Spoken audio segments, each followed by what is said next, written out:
In this video, I will be showing you how to get started with Scratch. So that includes making an account in Scratch, starting to create your own project.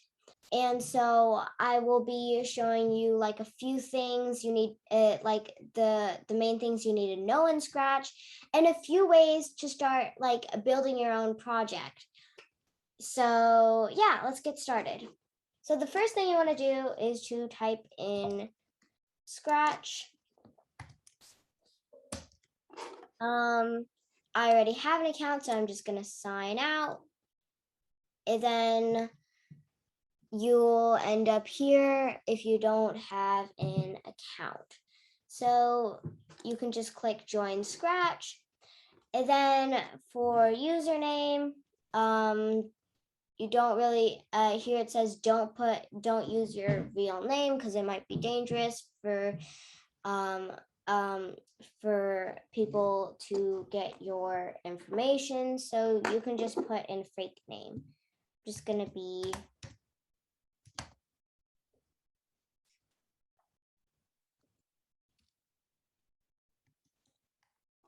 and then here you can put in your password. You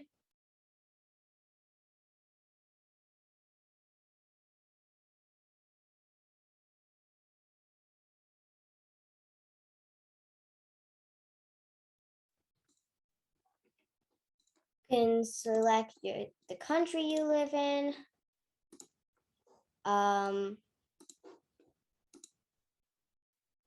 And then you put in the month and year of when you were born.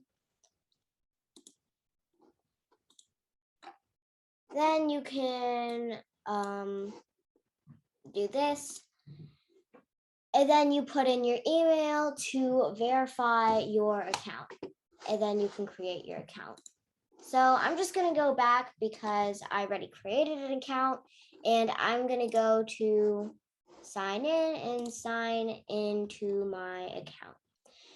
So when you've created your account, you'll end up here, and then you can just go.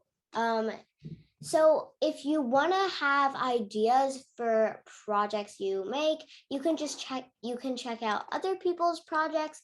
But right now, I'm just going to show you how to start making your own.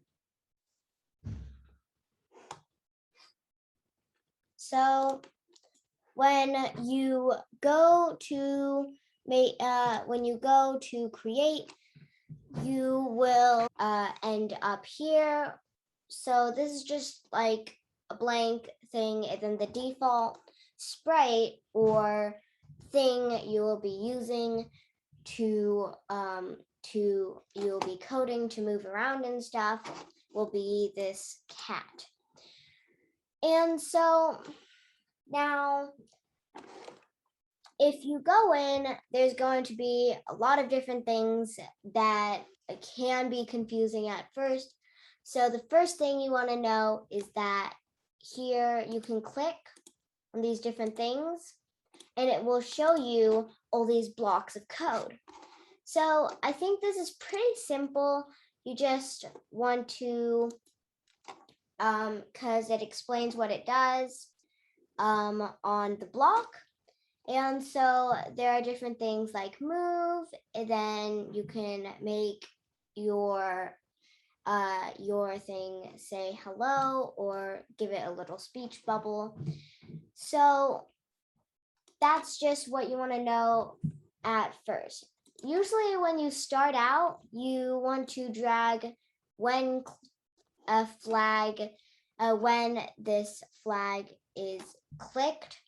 So what this will do is when this flag will click, whatever you drag and drop here, it will happen whenever you click this flag.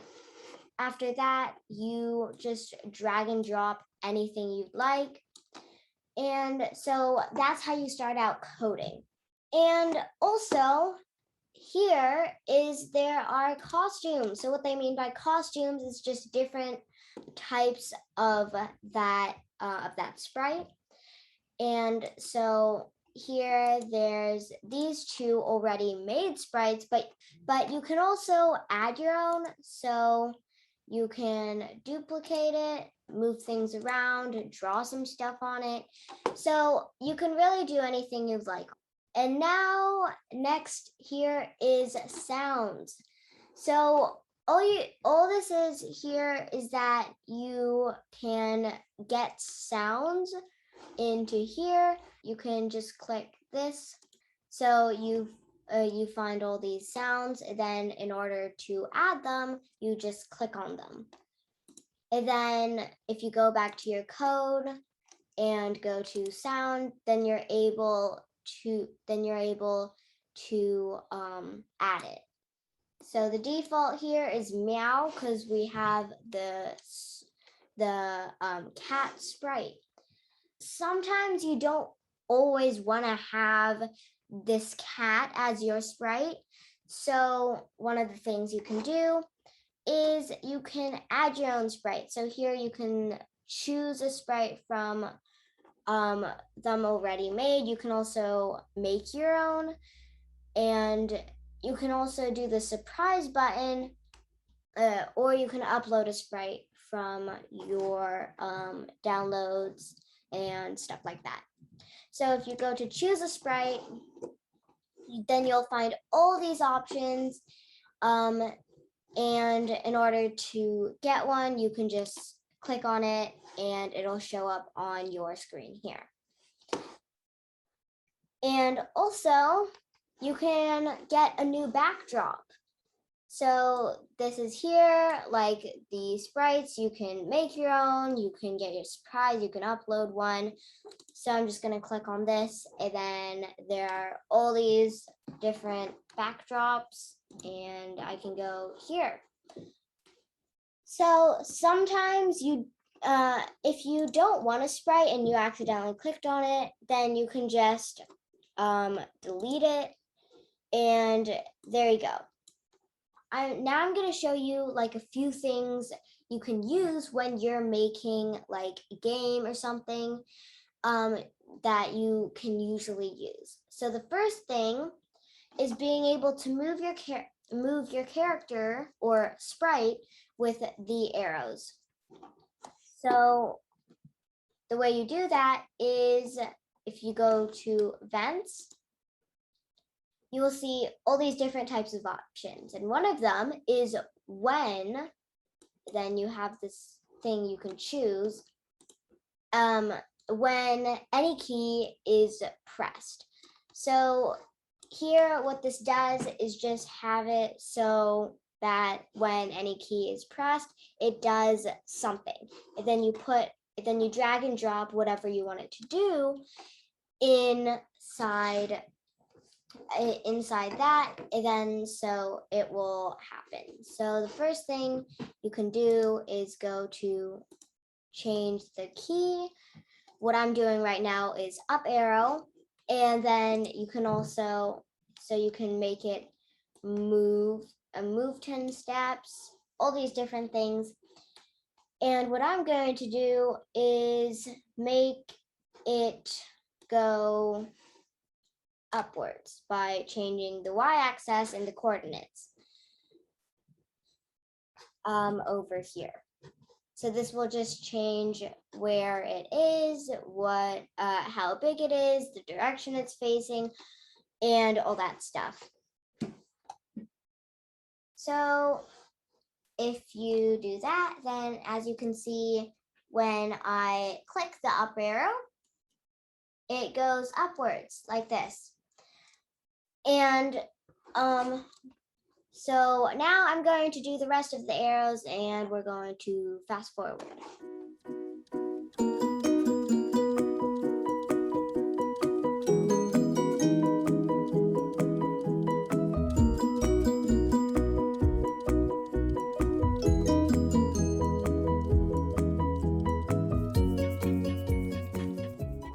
All right, so now we have all of these, and so as you can see, when I click the up arrow, it goes up. when I click the down arrow, it goes down. So the way this works is here you can see see the coordinates, which is basically where your sprite is. And here you can say change your y, which is up and down, by -10 or 10, then change your x, which is side to side, by -10 or 10. So you can change this however you like. If a white oval is around that, then that means you can change it. So if you just click on it, you can change this to 5 or 50, but I'm just going to keep it at 10. So the next thing is like having it touching something, or if you're making a simple maze, having it so that when it touches a certain color, it goes somewhere or is not able to do something.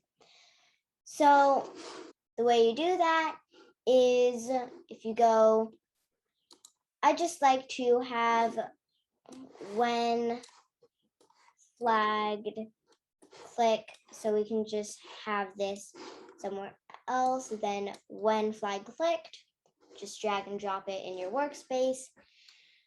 And then you can say in control, there's this thing. And what this does is basically saying, if something happens, then this will happen. And then we have to fill it out with other blocks. If, let's say, let's go to sensing, touching color, touching mouse pointer. We're just going to say touching this color, then let's just say it's orange. Say if it's touching this color, then it will go, it will move, it will turn 15 degrees. Let's see what happens. So if we go, well, first, actually, we want to make a forever block here. So it doesn't just happen once and it keeps going until we click this red stop sign button. So I click the green button and now I'm able to move this around. And so when I touch it, then it keeps turning 15 degrees. And then you're able to go here. So because it keeps turning and turning and turning is because it has this forever. But we can also change the forever so it doesn't always do that. Now you know a few ways to start like making your game.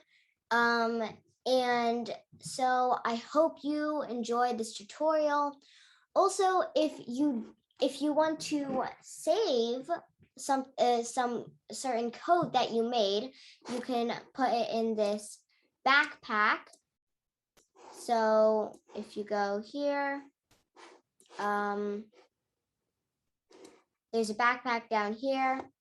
Then you can just put it in here. So when you're making other projects, or if you're making another sprite, then you can just drag and drop another one into your workspace.